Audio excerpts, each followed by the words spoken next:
সব নেতার খেলা শেষ, চরমনায় বিয়ের খেলা হবে ইনশাআল্লাহ।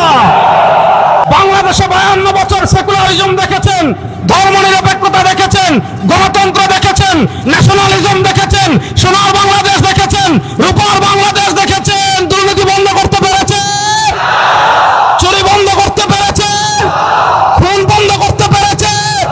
আমরা পরিষ্কার ভাষায় বলি, সব বাংলাদেশের খেলা শেষ। পীর সাহেব চরমনায় ঘোষণা দিয়েছেন ইসলামের বাংলাদেশ। কোন সময়কে সংসদে সারা দেশে দেখতে চাই।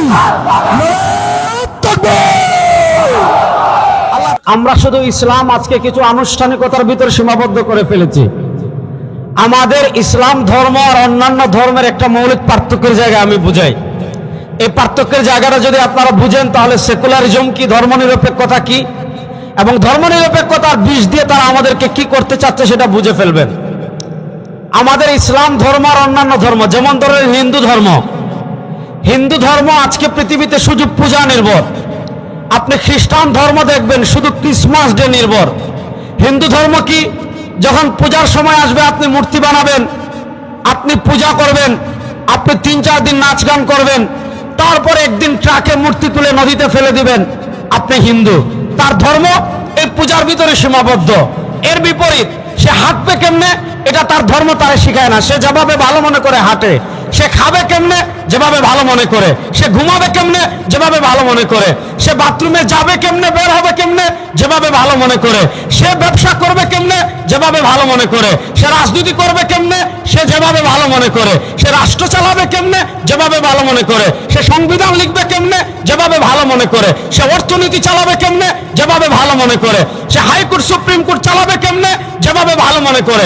অর্থাৎ তাদের ধর্ম শুধু মন্দিরে সীমাবদ্ধ, মন্দিরের বাহিরে আর তাদের ধর্মের কোনো বিধান নাই। মন্দিরের বাহিরে আর তাদের ধর্ম কোথাও মাথা ঘামায় না। এর বিপরীত আমাদের ইসলাম, আমি হাঁটবো কেমনে আমার ইসলামে আছে না নাই, আমি খাবো কেমনে আমার ইসলামে আছে না নাই, আমি ব্যবসা করবো কেমনে আমার ইসলামে আছে না নাই, আমি রাজনীতি করবো কেমনে এটা নাই। সবাই বলেন, আমি রাজনীতি করবো কেমনে এটা ইসলামে আছে না নাই, আমি রাষ্ট্র চালাবো কেমনে ইসলামে আছে না নাই, আমি সংসদ চালাবো কেমনে ইসলামে আছে না নাই, আমি হাইকোর্ট সুপ্রিম কোর্ট চালাবো কেমনে ইসলামে আছে না নাই। তো তারা আমাদেরকে হিন্দুদের মতো আমাদের ধর্মকে মসজিদের ভিতর সীমাবদ্ধ করতে চায়। হিন্দুদেরকে বলে তোমাদের ধর্ম নিয়ে মন্দিরে থাকো, মুসলমানদেরকে শিখায় তোমাদের ধর্ম নিয়ে মসজিদে থাকো, খ্রিস্টানদেরকে শিখায় তোমাদের ধর্ম নিয়ে গির্জা থাকো, আমাদেরকে বলে তোমাদের ধর্ম নিয়ে মাদ্রাসায় থাকো।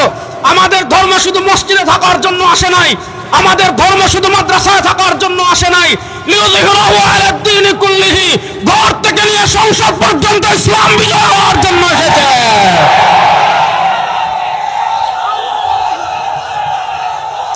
কথা ভালো করে বুঝেন, আমি রাষ্ট্র চালাবো কেমনে ইসলামে আছে না নাই, আমার সংসদ চলবে কেমনে ইসলামে আছে না নাই, আমার হাইকোর্ট সুপ্রিম কোর্ট চলবে কেমনে ইসলামে আছে না নাই। বাংলাদেশে 52 বছর সেকুলারিজম দেখেছেন, ধর্মনিরপেক্ষতা দেখেছেন, গণতন্ত্র দেখেছেন, ন্যাশনালিজম দেখেছেন, সোনার বাংলাদেশ দেখেছেন, রূপার বাংলাদেশ দেখেছেন। দুর্নীতি বন্ধ করতে পেরেছে, চুরি বন্ধ করতে পেরেছে, খুন বন্ধ করতে পেরেছে।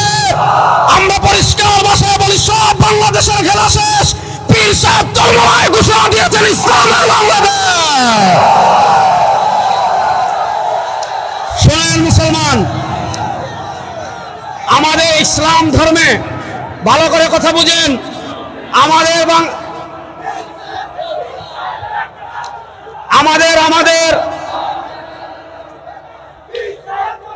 বাংলাদেশে 52 বছরে আমরা নানা লোকের শাসন দেখেছি, নানা লোকের ক্ষমতা দেখেছি। মরহুম পীর সাহেব চরমনায় রাহিমাহুল্লাহ তার তাজদীদি একটা ভবিষ্যৎবাণী কিয়ামত পর্যন্ত বাংলাদেশে যত মানুষ আসবে সবার সামনে রেখে গিয়েছেন, শুধু নেতা নয় নীতির পরিবর্তন চায়। বাংলাদেশে নেতার পরিবর্তন অনেকবার হয়েছে, ক্ষমতার পরিবর্তন অনেকবার হয়েছে, চেয়ারের পরিবর্তন অনেকবার হয়েছে, রক্ত মানুষ অনেকবার দিয়েছে, রাজপথে মানুষ অনেকবার বের হয়েছে। সব নেতার খেলা শেষ, চরমনায় বিয়ের খেলা হবে ইনশাআল্লাহ। এবার ইসলামের বাংলাদেশ গড়ার জন্য প্রস্তুত আছেন সবাই? এবার বলেন, শোনেন শোনেন, ইসলামের বাংলাদেশ গড়তে হলে বসেন, ইসলামের বাংলাদেশ গড়তে হলে আমাদের কিছু করণীয় আছে না নাই? বলে আমাদের কিছু করণীয় আছে না নাই? আমি আমাদের করণীয় কি এই সংক্রান্ত একটা হাদিস পড়ব, পড়ে আমি আপনাদের থেকে দোয়া নিয়ে বিদায় নিব। নবী করিম সাল্লাল্লাহু আলাইহি ওয়াসাল্লাম বলেছেন, সায়াতি আলান নাসি সানাওয়াতুন খাদ্দাআত يصدق فيها الكاذب ويكذب فيها الصادق ويؤتمن فيها الخائن ويخون فيها الأمين ويتكلم فيها الرويبضة. قالوا وما الرويبضة يا رسول الله؟ قال الرجل التافه يتكلم في أمر العامة. সরওয়ার দু আলম সাল্লাল্লাহু আলাইহি ওয়াসাল্লাম আজ থেকে 1400 বছর আগে বলে গিয়েছেন, সায়াতি আলান নাসি সানাওয়াতুন খাদ্দাআত, এই উম্মার ভিতর কিছু বছর আসবে, এই উম্মার ভিতর কিছু সময় আসবে, এই উম্মার ভিতর কিছু কাল আসবে, ইউসাদ্দাকু ফিহাল কাযিব, মিথ্যাবাদীকে মানুষ সত্যবাদী মনে করবে, চোর বাটপার ডাকাত বদমাশ দেশের টাকা বিদেশে পাচার চুরি করে, রাষ্ট্রের ব্যাংক থেকে টাকা চুরি করে, শেয়ার বাজার থেকে টাকা চুরি করে, রাষ্ট্রের রিজার্ভ থেকে টাকা চুরি করে, এই ধরনের মৃত্যুক বাটপারদের পিছনে আমাদের দেশের মানুষ স্লোগান দেন, অমুক ভাইয়ের চরিত্র ফুলের মতো পবিত্র।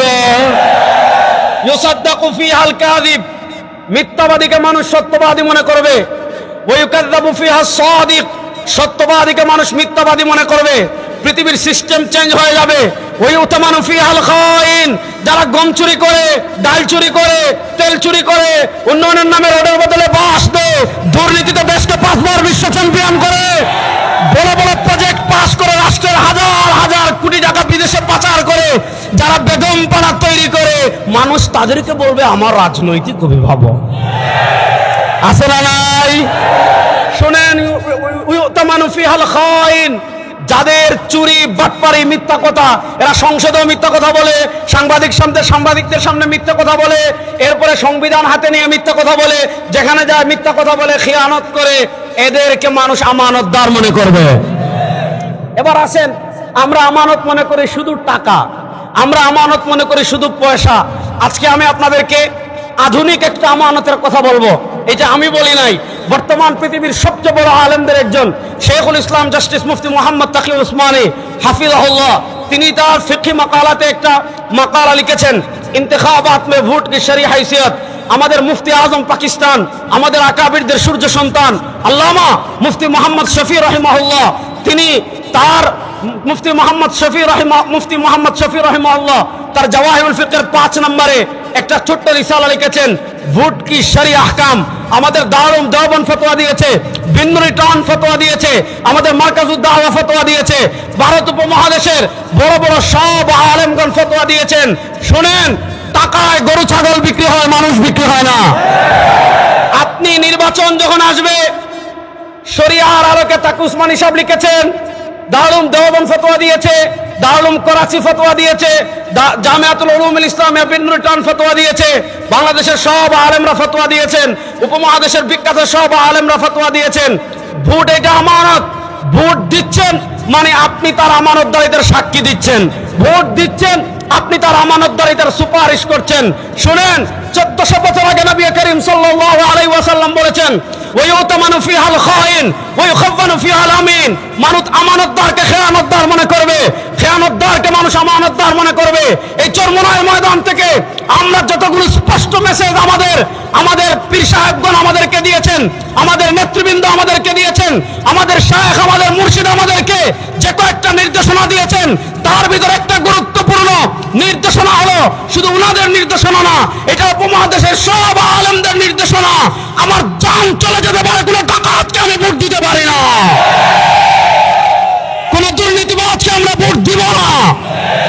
তাহলে আপনার একটা দেশের নির্বাচন কেমন হবে, ইসলামে আছে না নাই? নেতৃত্ব কেমন হবে, ইসলামে আছে না নাই? কিন্তু তারা আমাদের ঘাড়ে চাপিয়ে দিয়েছে সেকুলারিজম। সেকুলারিজম মানে কি? তারা ইসলাম শিখায়। ইসলাম শিখায় মানে শুক্রবারের জুমার নামাজের পর মসজিদে জিলাপি খান। ইসলাম শিখায় আপনি মাজারে উরুস নিয়ে থাকেন। ইসলাম শিখায় আপনি খানকায় জিকির নিয়ে থাকেন। ইসলাম শিখায় আপনি মাদ্রাসায় তালিম নিয়ে থাকেন। মাদ্রাসায় তালিম এটা যেমন ইসলামে আছে, খানকায় জিকির এটা যেমন ইসলামে আছে, আপনার আল্লাহর ওলিদের কবর জিয়ারত করা এটা যেমন ইসলামে আছে, ঈসা আলাইহিস সালাম যেমন ইসলামে আছে, একটা রাষ্ট্র কেমনে চলবে, ইসলামে আছে না নাই? সুতরাং এই চরমোনাই ময়দান থেকে স্পষ্ট মেসেজ নিয়ে যাবেন, আমরা যারা পীর সাহেব চরমোনাই হাতে বায়াত করব, আমরা দুনিয়ার কোন তন্ত্রমন্ত্রের দিকে যাব না, আমরা গণতন্ত্রের দিকে যাব না, ধর্মনিরপেক্ষতার দিকে যাব না, জাতীয়তাবাদের দিকে যাব না। আমাদের একটা তন্ত্রমন্ত্র হবে, সেটার নাম ইসলাম। সেই ইসলাম বাংলাদেশে বাস্তবায়ন হোক, এটা আমরা চাই কি চাই না? সেই ইসলামের শাসন বাংলাদেশে আমরা দেখতে চাই কি চাই না? সুতরাং চরমোনাইয়ের মাঠে যারা এসেছেন, আমাদের আকাবির দেওবন্দের ফতোয়ার আলোকে আমি বললাম, পীর সাহেব চরমোনাই এবং ইসলামী আন্দোলন এবং ইসলামী আন্দোলন যাদেরকে প্রার্থী দিবে, অথবা যদি ইসলামী আন্দোলন যাদেরকে সমর্থন করবে, তাদের পক্ষে মাঠে কাজ করার জন্য আমরা প্রস্তুত আছি তো ইনশাআল্লাহ। বাংলাদেশের সংসদে কালেমার পতাকা উড়ানোর জন্য প্রস্তুত আছি তো ইনশাআল্লাহ। আমি ওই দিনও বলেছি, আপনারা 52 বছর দেশ পরিচালনা করেছেন, চুরি বন্ধ করতে পারেন নাই, খুন বন্ধ করতে পারেন নাই, চাঁদাবাজি বন্ধ করতে পারেন নাই, টেন্ডারবাজি বন্ধ করতে পারেন নাই, টাকা পাচার বন্ধ করতে পারেন নাই। পীর সাহেব চরমোনাইকে ক্ষমতা দেন, 3 মাসে সব বন্ধ হয়ে যাবে ইনশাআল্লাহ, বলেন।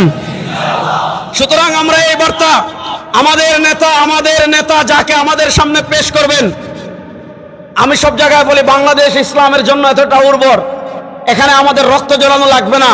আমরা যদি সবাই ঐক্যবদ্ধ হয়ে যাই, প্রত্যেকদিন সংগঠনের জন্য 2 ঘন্টা ঘাম জড়াবো, প্রস্তুত আছি তো ইনশাআল্লাহ। যদি আমরা প্রত্যেকে 2 ঘন্টা ঘাম জড়াই, আগামী 1 বছর লাগবে না, আমাদের সেই কাঙ্ক্ষিত স্বপ্ন ইসলামী হুকুমত বাংলাদেশে প্রতিষ্ঠা হবে ইনশাআল্লাহ। সুতরাং আমাদের পীর সাহেব চরমোনাই দামাত বারাকাতুহুল্লাহ আলী, আমাদের নেতা, আমি আজকে আমার সম্মেলনেও বলেছি, আমাদের নেতা আমাদেরকে স্পষ্ট বার্তা দিয়েছেন, 2024-এর জুলাই আগস্টের বিপ্লবের পর আমাদের বিশ্রামের সময় আসে নাই, আমাদের কাফেলা থামবে না। এই কাফেলার পথ চলা শুরু হয়েছে বদর থেকে, সংসদে কালেমার পতাকা উড়িয়ে আমাদের পথ চলা থামবে ইনশাআল্লাহ। সুতরাং বাংলাদেশের সংসদে কালেমার পতাকা উড়ানোর জন্য জান মান দিয়ে পরিশ্রম করার জন্য প্রস্তুত আছি সবাই।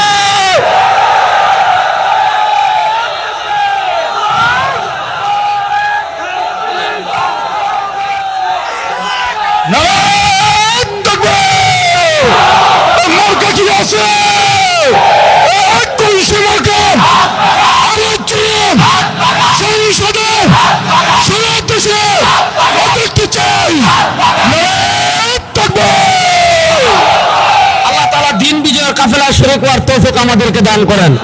আল্লাহ তাআলা আমাদের নেতৃবৃন্দের পূর্ণ আনুগত্য করার তৌফিক আমাদেরকে দান করেন। ইনশাআল্লাহ আমাদের কাফেলা বাংলাদেশে ইসলাম বিজয় করবে। আসসালামু আলাইকুম।